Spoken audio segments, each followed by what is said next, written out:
Hello and welcome to the season review of the Cracovia Career Season 1. This is the first time I've actually finished a season on this channel, and honestly it was a really enjoyable one. I've been loving this career mode, purely because usually when I'm doing any career, I sign the players that I know. I'm like, oh, this guy, I like this guy in real life, I want to use him, I want to make him good. Or I sign people that I know will be good potential, and then it gets, eventually you have a team full of 90 rated players and it just loses its realism. In this, it's a lot more like starting a football manager down in a league you've never heard of. The players that you have to buy you've never heard of before, and you're just like, oh, let me look at them. Oh, he's got the right stats, so I'll buy him. I need this kind of guy, so I'll get him. It's a lot more fun not knowing who any of these guys are, and it's even more fun when later on, because you've never heard of these guys, that means a lot of other people haven't. So later on, you see him in real life, and you're like, hey, that's the guy that I really enjoyed. So I think it's a lot more fulfilling, and I really would recommend doing a career mode in a European country that is not one that you know about. I say European because it means that eventually you'll be able to become a Champions League team, and you'll be able to win the Champions League and play against those teams that you know about. You'll play Real Madrid eventually, you'll play Arsenal maybe, I don't know. It's also worth starting as not a good team. So if you picked Belgium, you shouldn't pick like Anderlecht or one of those teams. You'd pick one of the smaller ones, and then you'd have to try and eventually be able to beat Anderlecht, and then you'd have to work on beating the Real Madrid. If you started as Anderlecht, the next challenge would, or you're already in the Champions League, the next challenge would just be to get to that height, and I think it's a lot easier. Here you've kind of got to first conquer the league and then conquer the Champions League. But anyway, basically I'm just saying that I've had a lot of fun with this. Now, what I'm going to do in this episode is I'm going to give some awards out. I'm going to say, well, I'll tell you what the awards are. The awards we have 4 of them. We have Player of the Season. We have Young Player of the Season, which is under 21 at the start of the season. We have Newcomer of the Season, so that can be someone who's been promoted from the youth system, or it can be someone who has been signed. And we have Goal of the Season. We'll get into the nominees in a little bit, but first I want to just give a general look back at the season. Unfortunately, in the last episode, whilst being confused, I skipped over to the next season, so we can't look at the stats of all the players. We can't go through the team and be like, oh, he scored this amount, he played this amount, he got this average rating. We can't look at that, except we can, because luckily for you, and lucky for me, I'm a nerd and I did this. On screen now you can see my player record. What do you think? This is the way that I've found is the best for capturing data of the players that I've used. I'll explain it a little bit. Remember, later on we'll get into the awards, and this is a lot of what I've been using to do those awards. And I'll just spend a little bit explaining how this works, how this sheet works, because I spent a lot of time doing this. So I guess first off, I should say what this app is. This is Numbers. This is the Apple version of Excel or Google Sheets, and this is the one that I've just used more. I imagine Excel probably has more capabilities, but I've been using this for ages and I've just gotten used to it and I like the aesthetic, so that's the only reason I use this. So first off, it's pretty simple. You see the players' names down here, then we've got average rating. This is the section where I record goals, assists, man of the match, red cards, yellow cards, and second yellows. This part is for how many goals conceded in that game, so that means if a player gets subbed off and then we go on to concede 4 more goals, I have that in here. The guy only conceded, he got a clean sheet, whereas everyone else got 4 goals, This is position most played and other positions. So if he started the game as a goalkeeper and then got moved to a striker, it would be goalkeeper/striker. This way I can work out what position that player is that season. And then lastly, we've got selection. So that's pretty much speaks for itself. If he started, if he was on the bench, or if he was used as a substitute. And then up here, we've got the date, the team, competition, and result. Other things you can see, we've got if they were sold. I think injuries are recorded in here. If they're on loan, before they were bought. It's just the most convenient way I've worked out to visualize my seasons. And at the end here, we've got where everything is recorded. The conceded just adds up. The average rating takes, you can see the little things here. The average rating works out how many times he played by adding up how many numbers are in this column, and then divides them, adds them up and divides them by how many games they were played. Clean sheet just adds up all the zeros. Conceded just adds up all the numbers. It's pretty simple. There are some stuff that I have to work out myself. So available for, this guy was only available for 4 games, so I just had to look, oh, here are the 4 games right here. The rest of it he was sold. That's for working out how many games he played versus how many he was available for, which we'll get into in a second. Position most played, I've got to work out myself just by looking at, this guy played left wing back a couple times, but he also played left back a couple times. There's more left wing back. You know, I just have to work out some of these things myself. Goals, assists, man of the matches, yellows and reds. I just have to add up assist. That's 3 assists. There's 2 goals. You know, I have to add that up myself. And same with win, draws, and losses. I have to work that out myself. These are the ones that they played in. If you're on the bench, it doesn't count. And then the unused sub appearances and starts, that is, you can see at the bottom, it's counting how many times it says start. This one counts how many times it says sub, and then this is how many times it says bench. You'll see, so if I were to type in start here, you'll see this number will go up because it's counting it, 29 now, and you'll see also it turned it green. So it's just streamlined for convenience. If you've got any suggestions, by the way, on how I can make this math easier so I don't have to count things, that would be super beneficial, because I don't like that I have to count the goals, assists, and all that.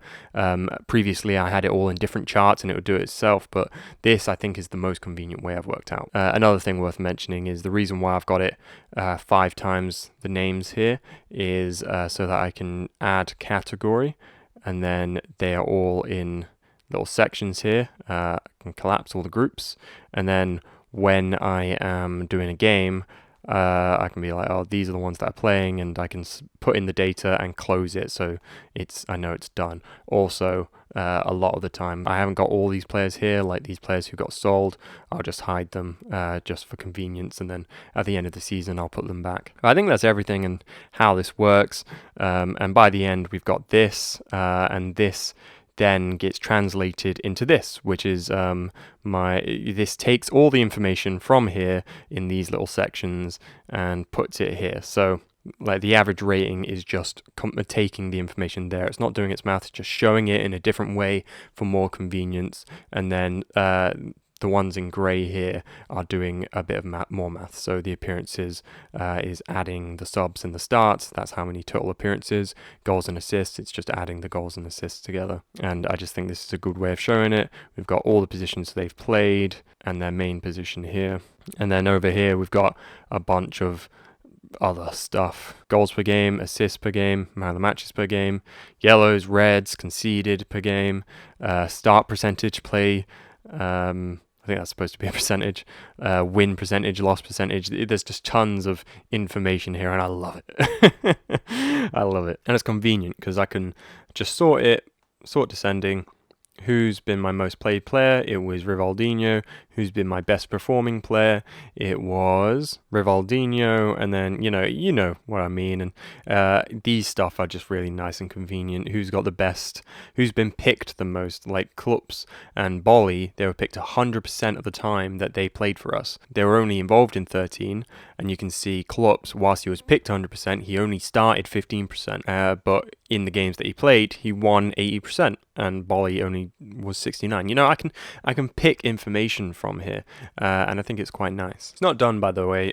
Here will be first names. At the minute, I was just using it to work out the best 11, which I'll show you in a minute. So here is something I've made, and if you have played Football Manager, you'll recognize the idea. At the end of the season, every season, you get a team of the season, and in the end, it just looks like the team you played with that season, and this is exactly that. It's pretty much the team that we had at the end of the season. But basically what this is our team of the season for a thing. So you can see at the top is our 11. These are the best players that played for us. You can see their appearances, their goals, assists, clean sheets, and their average rating throughout. And then you can see the bench, which is made up of 1 goalkeeper, 2 defenders, 2 midfielders, and 2 strikers. Bolly being counted as a striker because he did play there quite a bit. And basically the idea is, in this first season, it's not just based on average rating, because if it was, Bolly would be there instead of Vidoviak. But this is the team that it's a mix of most played and best, because like Arneson, for example, he only played 12. That's the least in the starting lineup. But he really, to me, should be in the team of the season because he was amazing. And you can see the formation there on the right, and their squad numbers, which I think will be fun when the squad numbers change. You'll be able to look like, oh, the team of the season in 2021, here's the team of the season in 25-26, and Baran is now number, I don't know, whatever number he ends up being, and hopefully still being at the club. And the idea is that I'll do this every season, but the fun bit is that I'll have a team of the career mode, and like in Football Manager, you'll see it evolve. You'll see the formation change. You'll see players play more. Lindegaard was really the better goalkeeper this season, but Peskovic, it symbolises more of what this season was about. But maybe next season he'll be the goalkeeper of that season because he'll play more, and then he'll overtake Peskovic in that main team, and we'll be able to see who our best players were. And it's going to evolve, and I really think it's a bit of fun. But yeah, let's return to FIFA for a minute. We'll come back to this chart in a second when we get to the nominees. But right now, I want to just have a general look at the season. So here you can see this is the way we'll have to look at it. We can't look at the calendar, which I would have wanted to do, and look at like specific parts of the season, but we're just going to have to look at this. You can see our objectives were a high finish, quarterfinal of the cup. That was it. We got both of those. We finished third in the season, as you can see there, and we won the cup, so we got further than the quarterfinal. You can see our biggest transfer fee paid and received were both 2.1 million. We bought Tiru and sold Loshaj both in January. And now at the bottom you can see the record. So played 39, won 23, 11 losses. I think that's not bad. At the beginning of the season, it was pretty much we would win as much as we would lose, and we would score as much as we conceded. I think 68 goals conceded is a very high number, but 91 goals scored is even higher. And if you disagree with me on that, you should maybe go to school. But 91, I think, is very good for goals scored. It was a rough season. It started off really bad, but as we went on, developed our squad a little, got higher rated, worked out how to play FIFA 21, it got a lot better. And I think we all know who the higher performing players were. So let's get into the nominees. So like I said, we've got 4 awards to give out. We've got Goal of the Season, Newcomer, Young Player, and Player of the Season. And I think what we'll do is we'll start with Young Player of the Season because it has the least amount of nominees. So the nominees for Young Player of the Season are Baran and Petska. I figured I'd only nominate 2 because they were really the only 2 outstanding young players. If we pop across to Excel, we can take a look at them. What I'm going to do is I'm going to give my own Player of the Season, but in the comments I'll put a comment for each one of these categories, and then I'll reply with a suggestion underneath. So say I comment Young Player, and then I'll comment on that Baran and Petska. If you like that will be your vote. If you like the one that you think should win, that will be your vote. So Baran or Petska, you can see them both here. Baran played 36 games and Petska played 32, so they're both first team players considering their age. But you can see Baran's average rating was quite a bit higher than Petska, and he scored 9 goals and got 16 assists. That's 25 goals and assists.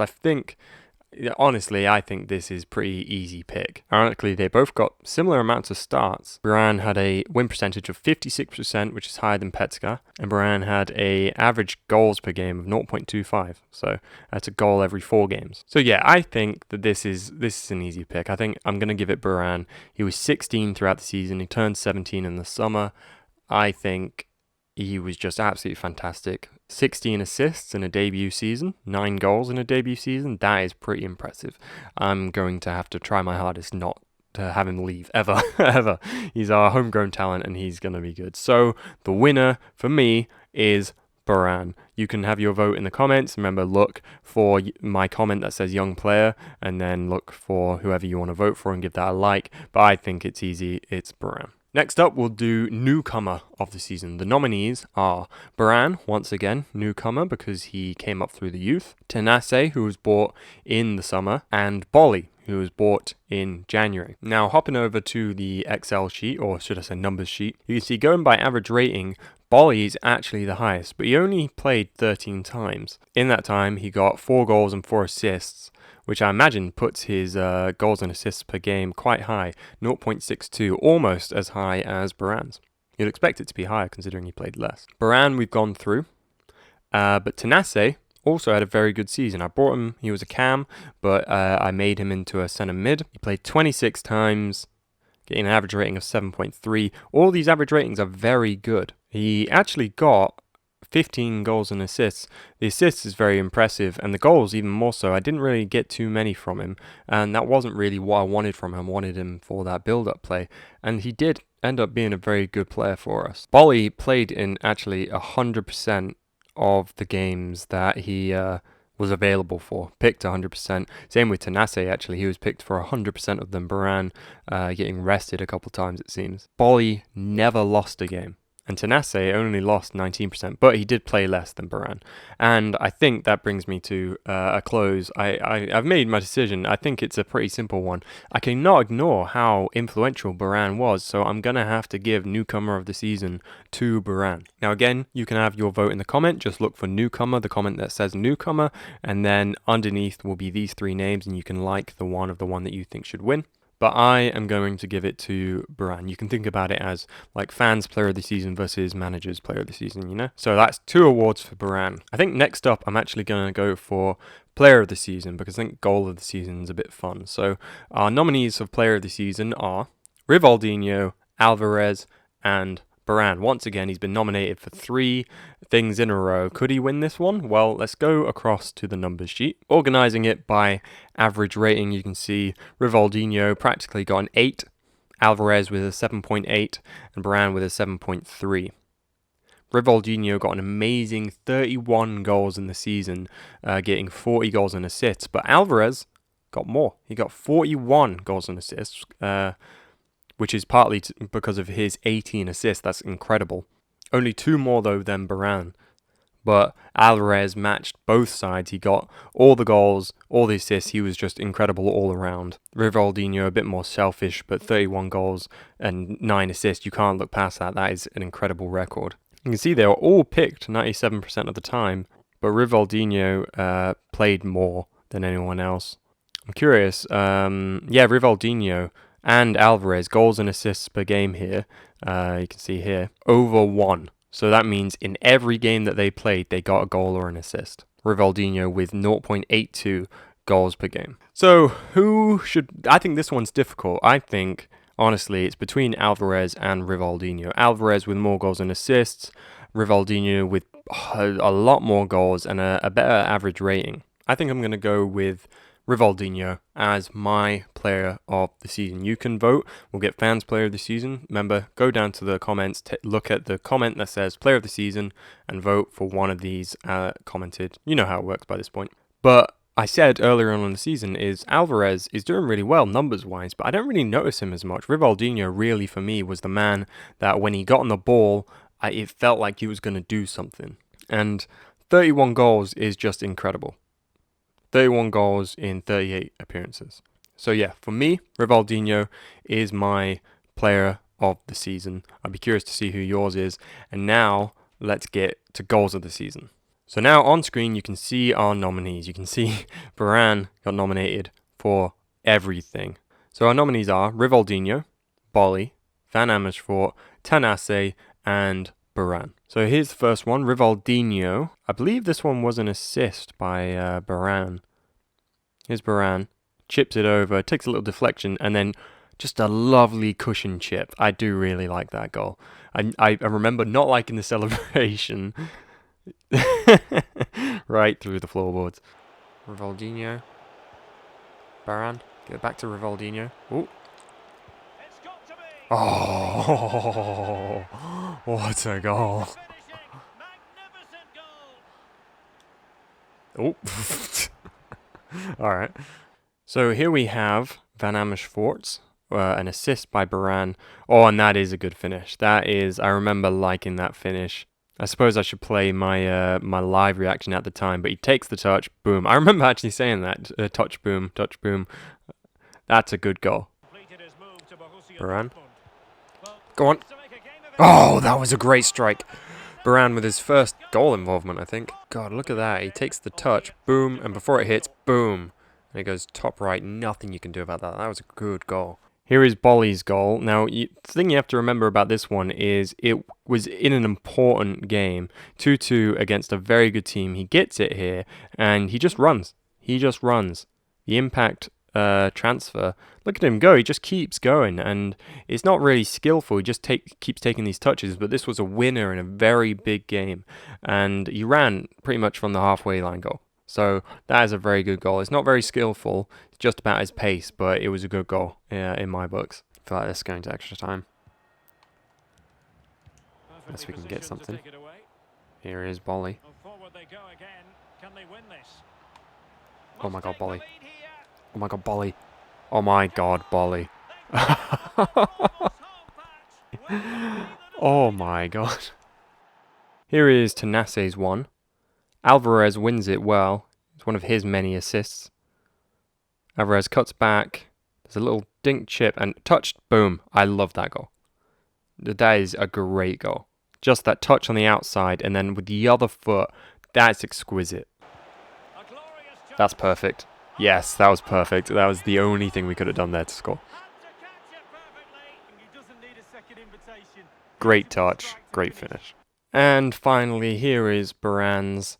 Rivaldinho wins it there, and then Baran wins it again. I guess that is a tackle. He gets it within the 6-yard box, and then again, I think this one's really just all about that pace, because you know it's all about that pace. Yeah, no dribble. All about that pace, no dribble. That's good. I should write that. And yeah, he just takes it literally the length of the pitch, and that did happen a couple of times. I think one time he squared it. Okay, here it is. Counter-attack time. Get away from that guy. Come on, let's go. All the way. All the way, look at this pace. All the way. One more touch, I think. Or maybe another one. Ah, just shoot. Yes, Baran, look at that. Ah, all the way back from his own half. Pretty much inside the box. Now, in my opinion, remember, you can vote for this below. My winner is between, so I'm not selecting it yet, I think Tenace and Van Amersfoort, because theirs were just great. Bolly's was very good, but it's I think Van Amersfoort and Tenace is a bit more skillful. Van Amersfoort was a quick touch and then a boom. Tenace was just outside the foot. I think I've decided right now. Tenace is the manager's goal of the season. And I know this is a lot of work, but I enjoy it, and I hope you appreciate that I enjoy it. I always liked.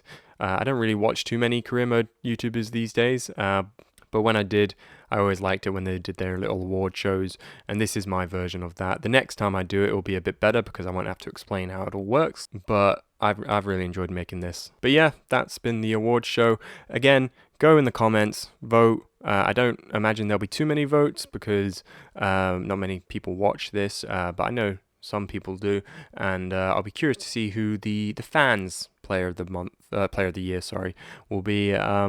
And yeah, I really enjoyed this. I really enjoyed the season. And next season will be even better. I already know some of my plans for it. I know what positions I want to improve. And I'm really just excited to see how the team of the season part looks when I blend the 2 season stats and I can see who's been better. Alright, well that's going to end this. Tune in next episode for the beginning of season 2. It's been a good season.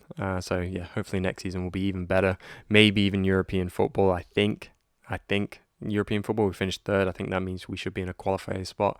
Yeah, maybe we can build upon our team a bit more, and the next season will be guaranteed European football. Because right now I don't really know. Also, benefit for next season is I won't go the entire season thinking that there's a postseason. So hopefully that's the case. All right. Well, thank you for watching, and I'll see you next time.